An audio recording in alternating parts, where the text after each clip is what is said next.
flying private, you get all the perks, and Cantaloupe, you get like this mushy hard fruit, so it doesn't line up. What's funny though is we run into a lot of people that are terrified of flying in general, but whenever you put them on a private plane where they can see the pilot and like have a little element of control, they're like, pretty chill out. Isn't that cool? How do Chris and I make you feel in control of these cantaloupes? Welcome to the special From the Flight Deck episode of the Flying High podcast. Hang out behind the scenes with Travis and the crew as they chat about highlights from last week's episode, and hilarity is sure to ensue. Man, what did you think about that Fred Kimball episode? It was badass. Dude, I really liked him. Dude, I'm so jealous of his voice, man. He sounds like James Earl Jones. Yeah. That guy's freaking interesting. Yeah. And talk about from a business perspective, it's always a challenge to keep singular focus on a mission, right? And like when I was doing all the air ambulance stuff, I have a real passion for that industry and that mission because it's so cut and dry. Or everything we're doing is to save someone's life, and it's freaking awesome. And It's easy. Hey, we saved 30 people this month, saved 30 lives this month, whatever. And his whole mission is to save 1 million lives. And so, I'd ask him, well, how do you decide this? How do you decide that?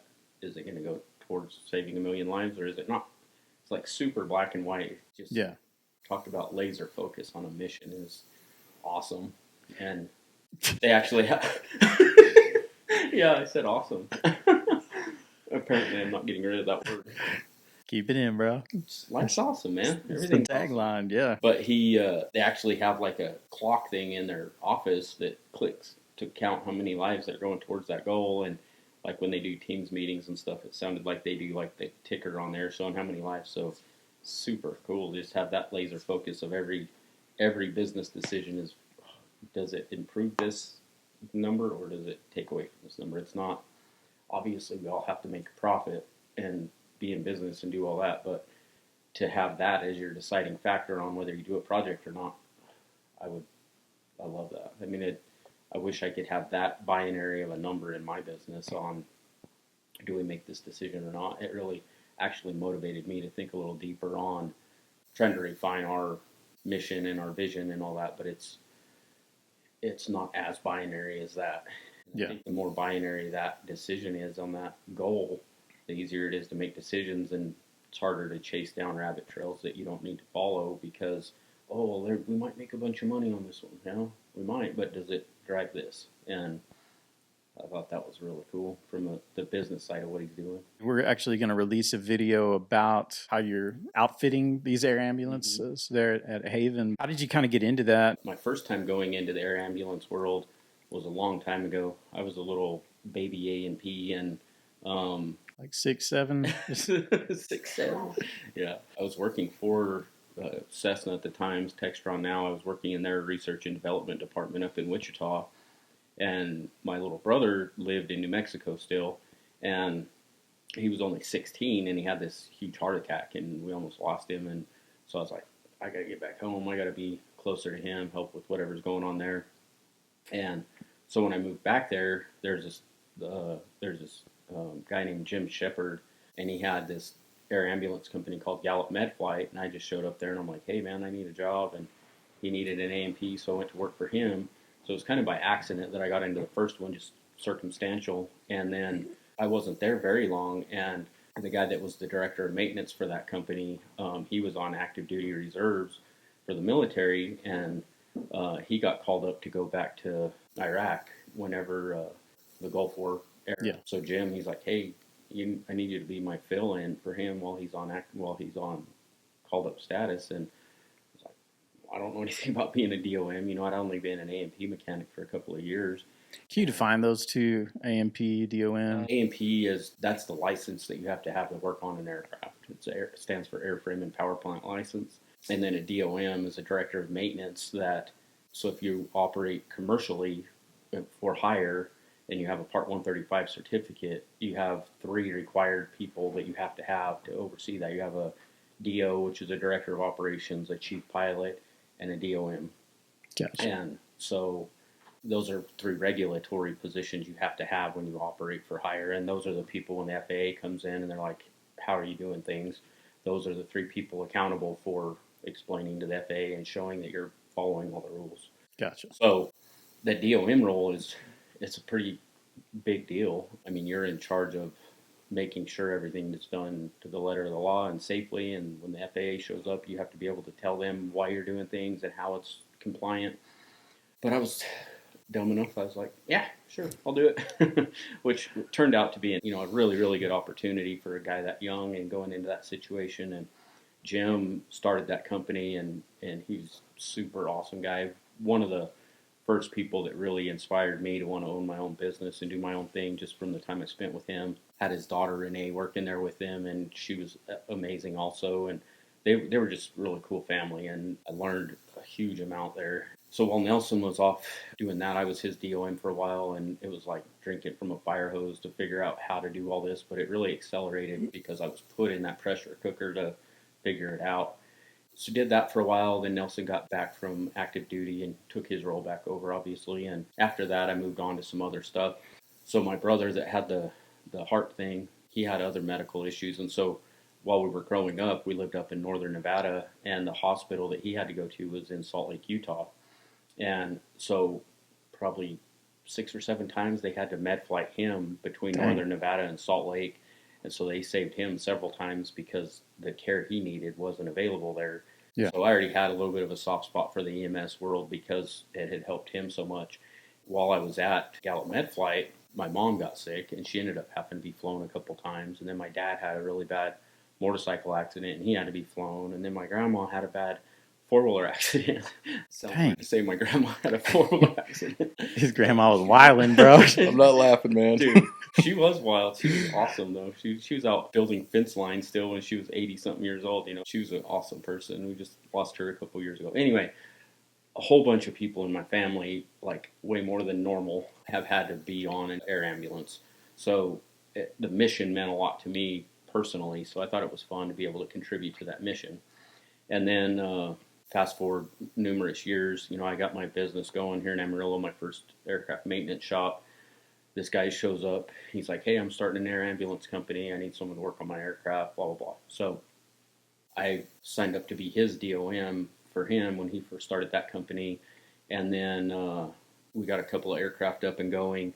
And then I sold out of my half of that maintenance shop, and I was actually going to move off and start a new shop somewhere else. And he approached me, and he's like, hey, man, I'm getting ready to blow this thing up and grow it. Just come help me do this and just be my in-house DOM. So I did that.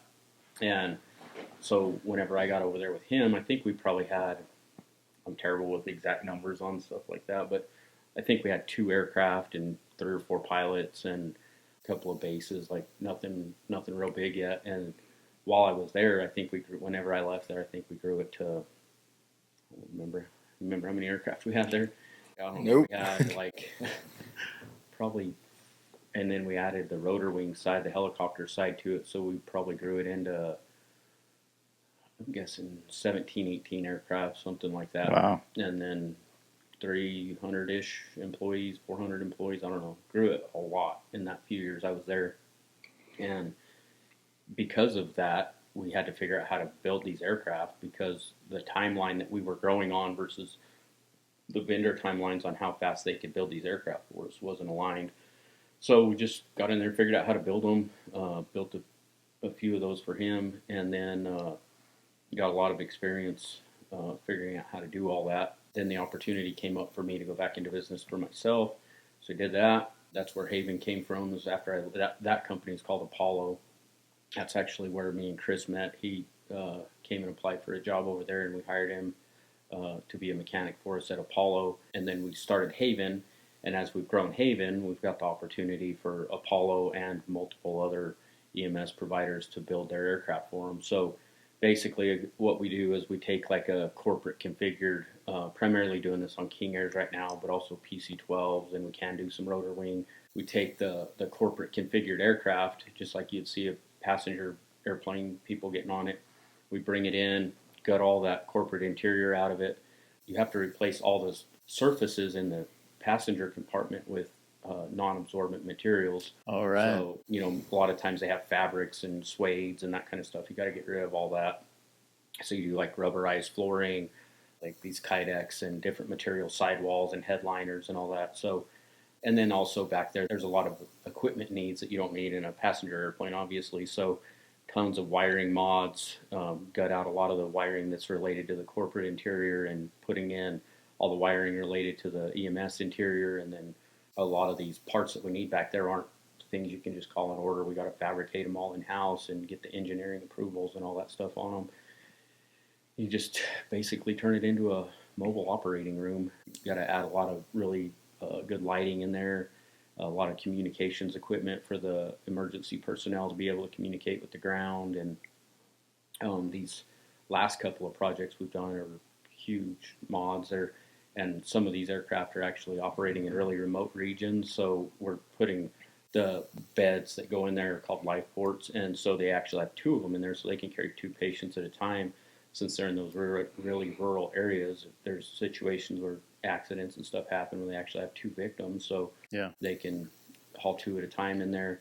Then on the aircraft itself, we go in there and mod it up to help the mission there too. So it's just really cool to bring those in there and turn them into such a tool that people go out there and use to save a lot of lives with. And we just really enjoy that kind of work too. It's That fulfillment piece. Yeah, for sure. Fulfillment piece. Definitely that. There's a purpose behind it. Yeah. And when you deliver a good product like that, you know that it's going to go get used and actually do good in the world. So Yeah. That's kind of where I was talking about with Mr. Kimball's mission is, trying to keep that focus on that. In the EMS world, it's really easy. In the corporate world, it's just as it's important to me as well. It's just not as binary. But Right. what people don't realize a lot of times in the corporate world is what you're doing is tremendously contributing to the success of that person's business, which is contributing to the success of all those people's jobs. And it's, even if they want to use the airplane to go play and go do whatever, I don't care. But whenever you know that they're using that aircraft to go and build and support their business, it's more rewarding for the guys working on the aircraft when they see that. Yeah. Mm-hmm. But these EMS ones that we're completing right now, Chris has been a huge part of that whole process. And, we've got a pretty good sized team. We actually rented a whole separate hangar. Now we got a whole separate hangar for that we call our mod shop. And that's where we're doing like our winglets and our STCs and engineering work and all that really heavy maintenance. And then we have another hangar that we do like our scheduled maintenance in. So we kind of split it up so we have one team dedicated and focused to just doing all the mod work, and then one team dedicated and focused to timely turnarounds on the scheduled maintenance. So it's working pretty good, and Chris has been the key guy in there setting all that up and getting that all flowing good. So it's been fun. This episode is brought to you by Haven ASG. Looking to buy your first private aircraft or upgrade your current bird? Travis and the team at Haven Aviation Services Group has you covered. From finding the jet of your dreams to selling your old model, our expert brokerage teams handle every detail, connecting you to the right deal for the right aircraft every time. Visit havenasg.com/flying high today for your custom experience to begin. Again, that's havenasg.com/flying high, or just click the link in the show notes. Now back to the show. What were some of the challenges in like building the structure in order to be able to accomplish? I think the biggest challenge just right out the gate is just, when you split them, all the tooling was in one hangar. So we're taking some of our tooling and moving it over to this hangar. And then you see, the mod hangar has to have these tools, right? So we bring them out of the retail shop to over there. And then we realize the retail shop needs that tool too. And so now you're, trying to move that over there and then trying to get these guys. And just, I would say that was the biggest hurdle, in my opinion, would be just trying to tool these guys up and spend that money to have basically double the tooling, Yeah. But of course, we share some of the stuff that's, not used every day. Of course, we're not going to get two sets of aircraft jacks for, one for each hangar when we can easily transfer those, the bigger heavy items like that. But Yeah. and then just the normal setup, the normal growing pains, we got to do a little bit of remodeling over there, which we're in the process of, and just stuff like that. So When it comes to like staffing, is it like a different type of person or personality that's better for one side or the other, or how do you navigate that? So there's a lot more avionics that go at the mod shop, which is a lot more, I would say, of an analyst mindset, very focused people that are, this might sound a little weird, but the Lego nerds of aviation, they're they're the guys that are real different. They like working with their hands and getting really into diagrams and doing that stuff. And in the retail shop, in my opinion, is more the runner gunners, go fast, get really good at the repetitive Ricky stuff. Bobbies? The safe Ricky Bobbies. Yes. Yes. Safe. Oh, we got to throw that disclaimer. Yeah. Older, more mature Ricky Yes. Bobbies. Yes. Safer Ricky Bobby. Yeah. So there definitely is a different mindset in those, and when you get in there, you'll see that, some guys are really good at changing parts. Some guys are really good at diagnosis. Some guys are really good at fab work. But I've never seen a good fab guy be fast at changing parts because they get way to it, So there's definitely different mindsets in it. How much of that read can you make before you make the hire, and how much of it is just like, hey, we're going to bring you in, we're going to put you here, but we may move you around? Like, how fluid is that? I can kind of get a feel for someone just pretty quick in an interview. I can kind of go, yeah, this guy's going to either fit over here or not here. Yeah. And if you get a guy that has, structures experience, sheet metal experience, stuff like that. Let's say we get a guy out of Bell that comes over. Of course, he's going to be better in the mod shop. That's what he's been doing. He's been popping rivets. He's been in sheet metal. We get a guy out of an MRO somewhere else. We put him to retail. They're going to be knowing the inspections. They're going to be good at that repetitive stuff and changing parts and troubleshooting. So it is definitely two different mindsets. I'm not good at mod stuff. I would be terrible at that, to be honest with you. I don't have the attention to detail to make trims perfect and stuff, but I can troubleshoot, So it's just what I'm good at, and people have that same deal. There's not a perfect mechanic out there. Yeah. I'm close. Yeah. But there's not a perfect I was one. going to say, you apparently haven't seen me work in a while. Yeah. Dang. 40 under 40, dog. Oh, yeah. He brings this one out all the time. He won the 40 under 40, the 40 best mechanics under 40 years old. He won that last year or 2 years ago. I think last year. Yeah. Nice. I didn't get a pie for it either. Dang, bro. Yeah, so he likes to pull that one out once in a while. 40 under 40, bro. Nice. He says, "Did you get a 40 under 40?" I said, "No, I didn't have. I didn't get no 40 under 40." So, yeah, he likes to lay that one out there. I would too, man. I do it just to piss him off. If you got it, you got it, bro. Yeah. It's what it is. Now I'm in this whole karma situation, right? You know how you're always trying to bring me cantaloupes from wherever at in Colorado that you say they're like the best cantaloupes. Yeah, on the Rocky planet. Ford. And I despise cantaloupe. Like, it's the worst thing ever. I freaking hate cantaloupe. What happened to you? I don't know, but I hate There's it. got to be childhood trauma, bro. So when I was a dumbass little kid, I always thought cantaloupes were antelope eggs. Bro. And nobody would correct me. So for the longest time, my dumbass thought cantaloupes were like eggs out of an antelope. And maybe that like stuck with me. I don't know. But What in New Mexico legends is going on here? But I freaking hate cantaloupe. Well, we did that episode with Chris Bardo the other day.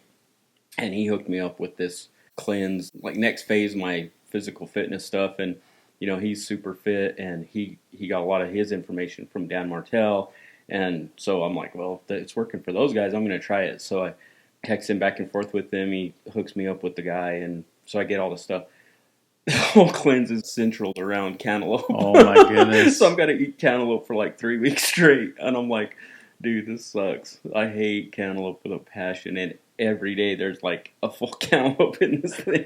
A full cantaloupe? I don't know exactly, but That's amazing. Robin's getting all this stuff to get me ready for it this weekend, and I'm going to start on it on Monday. But it is a lot of cantaloupe. So if I'm a grumpy motherfucker for the next 2 weeks, we know it's because why. I'm eating cantaloupe. Maybe like some tahini on it or something, Spice it up a little bit. Dude, I can dip it in the dog water to make it taste better. That's just, Golly. I don't know who heard him. You're right. That's what I'm saying, man. I hate cantaloupe. I've never seen so much visceral towards a fruit. My wife. I've seen my dad in watermelon. Who doesn't like What? watermelon? My dad will straight up throw a 2-year-old temper tantrum if you put watermelon anywhere near him. Like, he hates watermelon. Does he like cantaloupe? Yeah, he does. Do you like watermelon? I love watermelon. Weird. It is weird, dude. Awesome. That's awesome. That's awesome. But he's always, where he grew up there, they grow those cantaloupes, and he's always trying to bring them to me. I'm like, hell no, I hate cantaloupe. We'll see. See if it's all worth it. How long is the cleanse? 16 days, I think. It's a lot of cantaloupe. It's a shitload of cantaloupe, dude. I'm not looking forward to that. That might be like as many cantaloupes as I've eaten in my life. if you think about how much is a serving of cantaloupe, right? Like 2 slices. I don't know. So I don't know, like maybe a quarter of a cantaloupe.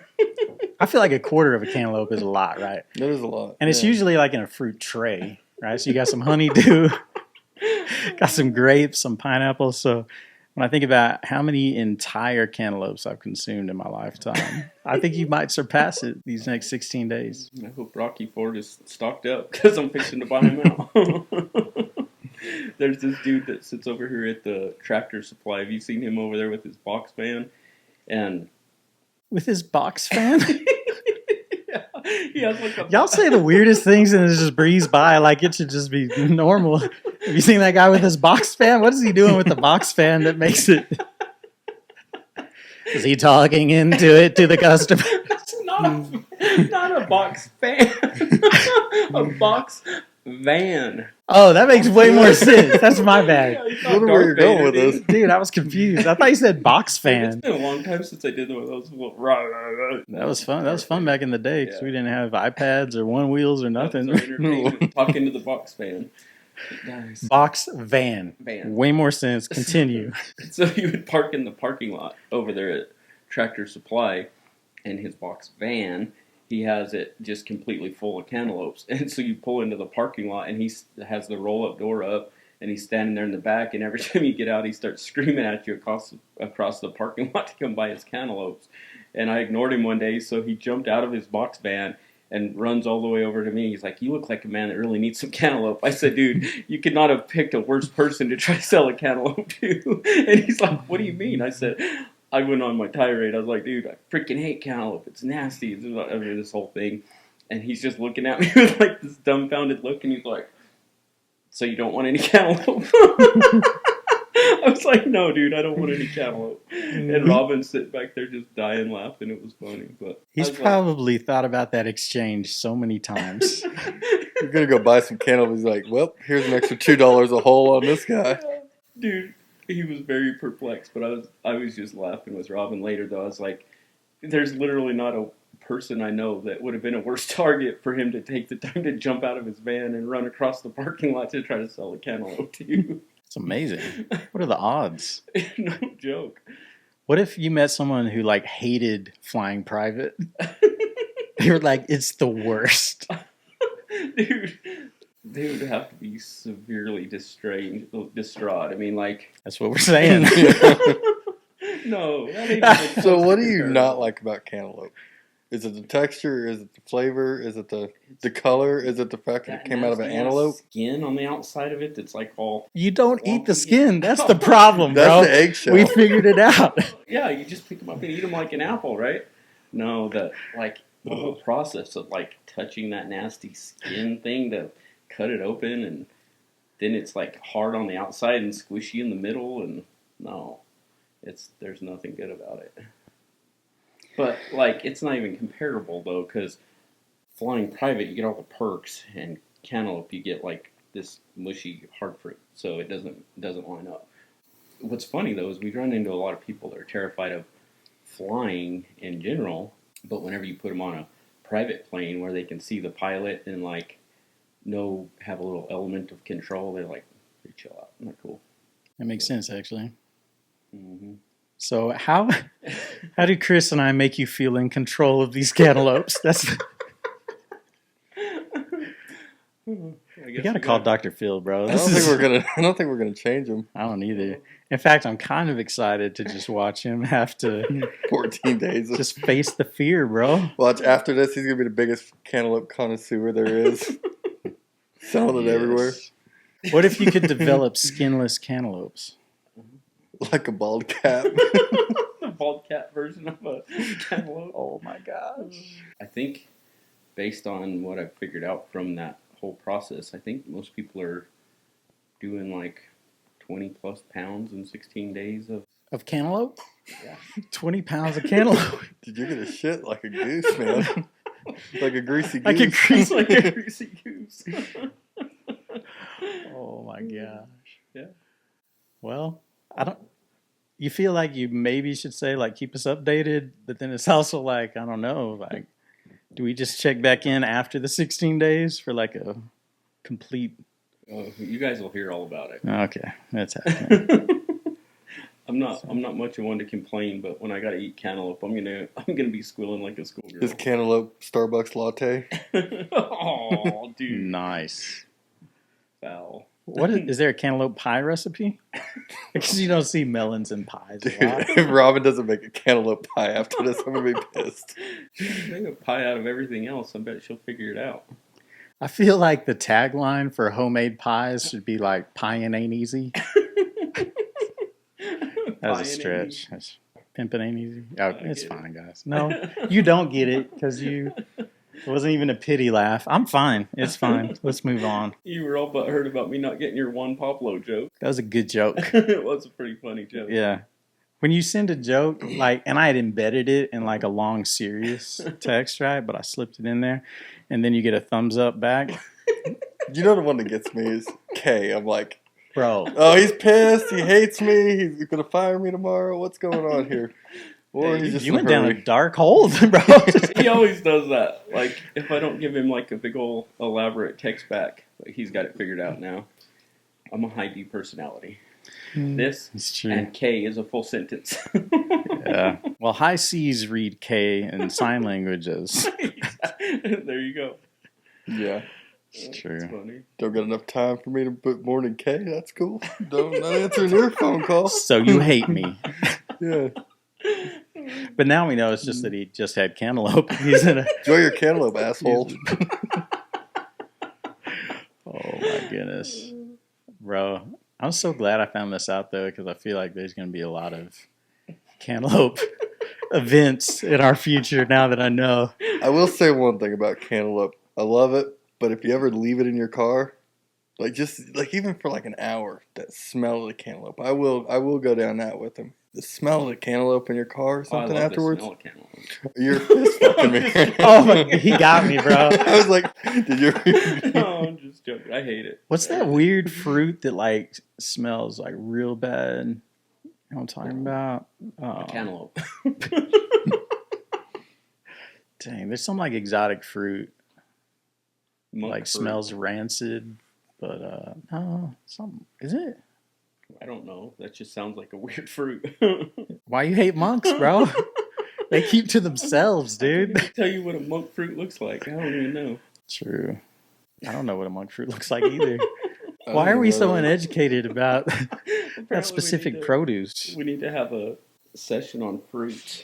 I think we just did. I don't know. I always try to get adventurous and buy that weird fruit at United when I see it or somewhere, and then it goes home and goes right in the fruit deal, and then about 3 weeks later I throw it out.